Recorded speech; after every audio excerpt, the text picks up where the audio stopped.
আমি এই ছবি ফেসবুকে ভাইরাল হয়েছে, বিমানে হ্যাঁ নামাজ পড়তেছে, বুঝছেন বিমান কত হাজার মাইল উপরে, হেন নামাজ মিস করে নাই এত। আচ্ছা হ্যাঁ আজান শুনলো কেমনি হইল কাম। এই যে বড় ঝামেলা, অল্প বিদ্যা ভয়ঙ্কর, বড় ঝামেলা হয়। হ্যাঁ সমুদ্রে তুষক বিছায়া তারপরে সমুদ্রে কিনারে নামাজ পড়তেছে, সেইটাও ফেসবুকে আপলোড।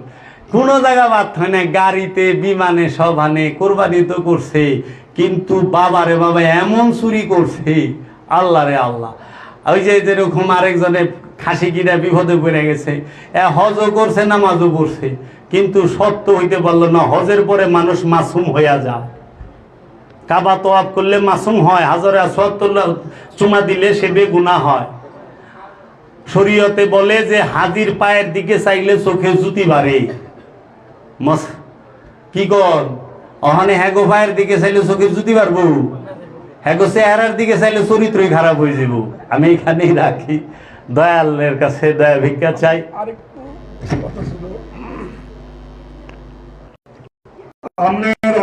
সুন্দর আপনি আমাদেরকে ব্যাখ্যা দিলেন, এবং এই ব্যাখ্যার মধ্যে কোরআনের আয়াত সহ এবং একদম সহি শুদ্ধভাবে দুইজন নবীর একটা সম্পূর্ণ জীবনী আমাদেরকে দিলেন। আমি বলতে চাই আমাদের এই ঈদের জামাতে প্রায় 1000 লোক জামাতে ছিল। জি 1000 লোক, 1000 লোক যদি কোনো জামাতে থাকে, 1000 লোক কি কোরবানি দেয়? না। কয়জন লোক কোরবানি দেয় এটা আমরা বুঝাই। দেখেন বাজান যেটা বলছে সেটা আমি এখানকার উদ্ধৃতি না দিয়ে, আমার গ্রাম কিংবা আপনার গ্রাম যারা আছে, আমরা গ্রামে যারাই ঈদের নামাজ তো সবাই পড়ে না, ধনী গরিব, কিন্তু কুরবানি কয়জনে দেয়?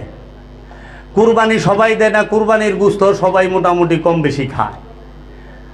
এটা হলো অনুষ্ঠানটা যে মেজাজি কুরবানি। এই যে এখানে হাজার হাজার মানুষ, এটা নদী ভাঙার এলাকা, এখানে নদী ভাঙছে, মানুষের সহায় সম্বল পদ্মায় লয়ে গেছে গা, যার ঘর পদ্মায় লয়ে গেছে, বাড়ি পদ্মায় লয়ে গেছে, সহায় সম্পদ পদ্মায় লয়ে গেছে, সে আনুষ্ঠানিকতা করবো কইতিকা।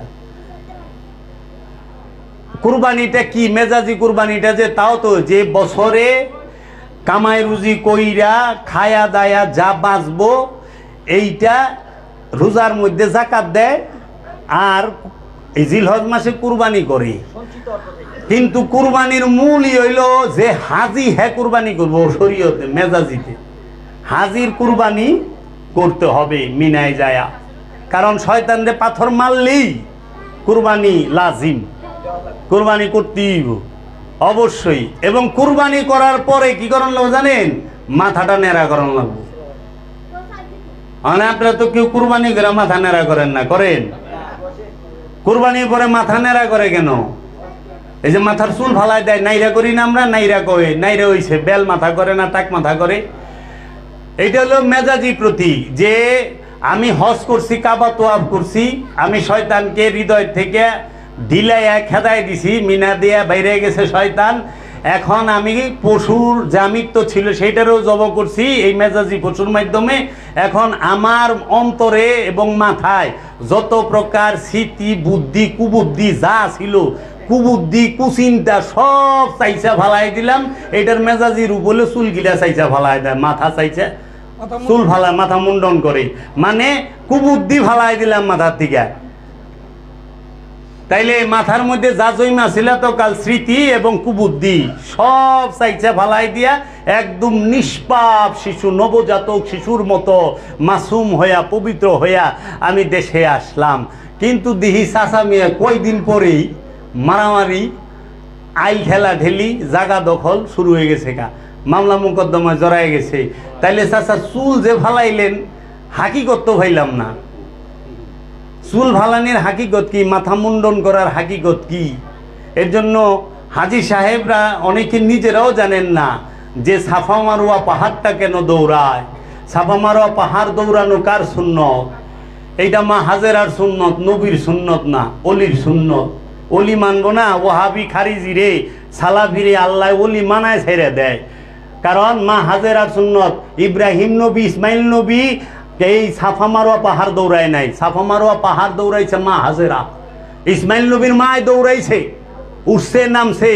তাইলে সাফা মারোয়া পাহাড় যে ইসমাইল নবীর মায় দৌড়াইলো, এখন জগতের সমস্ত আলে মুলামা হাজি গাজি সবাই তো দৌড়াই বেলাইছে না? ওহাবি সালাফি সিয়া সুন্নি সবাই তো দৌড়াইতেছে। তো ওলি মানবা না, ওলির সুন্নত পালন করো কে? কারণ ইসমাইল নবীর মায় নবীও না, রসুলও না, তিনি ওলি। ওলির সুন্নত পালন করবার লাইছেন বাবা, জানেনই না যে কি করতেছেন। ওলি মানবেন না, যাইব কে? আল্লাহ ওলি মানায় ছেড়ে দিব। তারপরে দাঁড়ায় জমজম পান করলেন। জমজম যে পান করেন, এই জমজম এইটা দাঁড়ায়া পান করে কেন? কারণ মা হাজেরা এটা দাঁড়ায়া পান করছিল। জমজম হিব্রু ভাষা, এইটার বাংলা হইলো থামো থামো। যখন পানি ওই ফোয়ারা দিয়ে এমনভাবে উঠতেছে যে মা হাজেরা দেখতেছে কাবা এই এলাকা পানিতে ডুবা যাইব, তখন মা হাজেরার ভাষা ছিল হিব্রু। তিনি তখন বলছে জম জম, মানে থামো থামো। এই জমজমের পানি পান করে আমরা গেলানকে গেলান খাইলাম। হাজি সাহেবরা যারা বাংলাদেশ এয়ারলাইন্সের টিকিট কাটে, এক গ্যালান করে জমজমের পানি দেয়। এক গ্যালান পানি সবাই মিলে খাইলো, কিন্তু ভিতর তো সাফা হইলো না বাবা। জমজমের পানি খায় যদি ভিতর সাফা হইতো, সবচেয়ে বেশি ভিতর সাফা বাংলাদেশের মানুষের থাকতো। কারণ হেরা জমজমের পানি বেশি খায়, আবার এমন ভাবে খায় মিলে মিলে বছরকে বছর খায়, কিন্তু ভিতর তো পরিষ্কার হয় না। হাকিকি জেতুরি না ধরবেন, মেজাজি দিয়া হবে না। এর জন্য আগে হজের হাকিকত জানেন, কুরবানির হাকিকত জানেন, জাকাতের হাকিকত